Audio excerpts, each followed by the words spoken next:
Ready to dive in? Let's go. Chaos theory today, folks, and those big questions about how much we can actually predict when things get complex.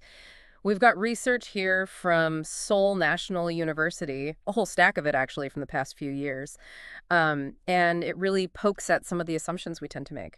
It's fascinating stuff. They're building on the Lorenz system, that whole butterfly effect idea, which has been central to chaos theory forever.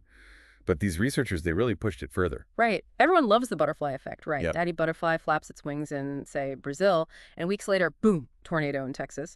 But it's more than just a fun thought experiment. The butterfly effect is why we can't perfectly predict the weather past a certain point. Too much complexity.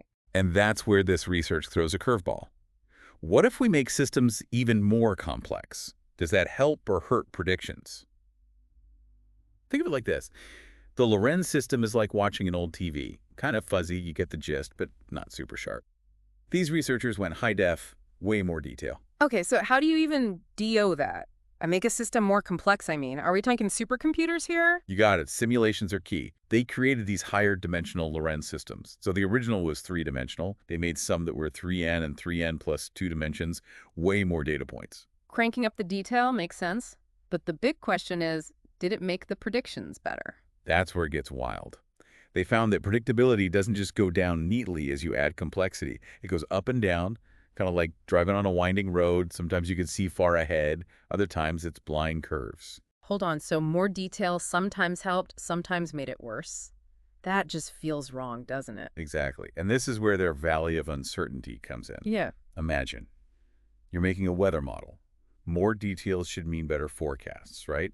Like wind speed measured every few feet. But then, bam, you hit this valley where even with all that data, predictions get really unreliable. Chaos just messing with us. So more data isn't always better. It's about knowing where those valleys are, those uncertainty zones. But how do you actually find those? Well, that's what's cool here. They didn't just talk theory. They actually tested this stuff out using real weather data, a big rainfall event over in East Asia. Trying to predict the rain. Okay, how'd the Valley of Uncertainty fit in? They used this weather model, WRF. It's pretty common. Yeah.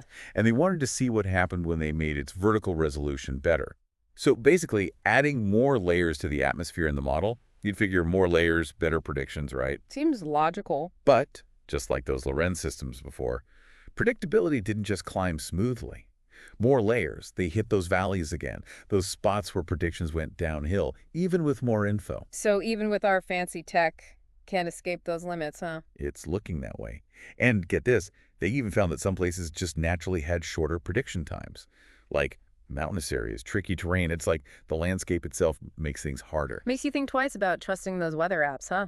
Especially in certain spots. Right.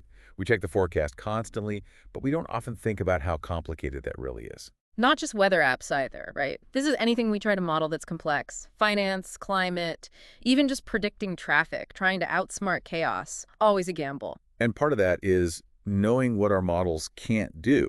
One of these papers, it dug into this thing called data assimilation, which is how we take new data and stick it into our existing models to make them better, more accurate. So feed it more data, get better predictions, that the idea. You'd hope so. But this research shows not so simple. Even if you had perfect data, no errors, the model itself still matters. If the model is limited by how chaotic the system is, data alone won't fix it. Like you can't make a blurry photo clear just by zooming in. Perfect analogy. It's the quality of the model, not just how MUSH data it has. Can't brute force our way past chaos. Exactly.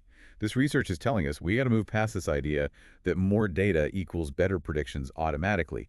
Time to face those limitations head on and build better models that can handle those valleys of uncertainty. So it's bigger than just, getting the weather forecast wrong for the weekend. If chaos messes with stuff as basic as weather, what about even more complex systems? Predicting how people act, the economy, that kind of thing. The million-dollar question, right? Now we're into social sciences, economics, even psychology. I mean, weather seems almost easy compared to how many variables there are when you're talking about people. Kind of scary when you put it that way. But we hear about algorithms all the time, predicting what we'll buy, who we'll vote for. Are those hitting these valleys too? Totally. Just like our weather models, the data matters, and how good the model is. But people are tricky. What we do, it's a mix of our own motivations, what everyone else is doing, even random chance. Life is what happens when you're busy making other plans, right? Chaos is just built in. And that's a key point. Knowing predictability has limits, it's not giving up, it's being humble. Our models are just that, models. Simplified versions of a really messy world. So where do we go from here? If we can't get rid of uncertainty, how do we even make plans? It's a balance, using data, but also being okay with not knowing everything. Accepting that predictions are guesses, really, educated guesses, but not guarantees. And building systems that can roll with the punches, adapt when those surprises inevitably happen. So accepting uncertainty makes us more prepared. That's kind of cool. Exactly. Makes us think about more options, question what we think is true, and be open to new info. In a world that's changing so fast, being flexible like that is key. As we wrap up this deep dive, what's the one thing you want our listeners to walk away with today? Knowing what you don't know, that's not a weakness. That's where real understanding starts. Approach these complex systems with curiosity, but also caution. Don't be afraid to change your mind when new information comes along, and make the best decisions you can, even when things are uncertain. Sometimes the most important lessons are about what we don't have figured out yet. And on that note, here's a thought for you to mull over. If chaos can mess with something as fundamental as weather, what other surprises are out there, hidden in the fabric of our world?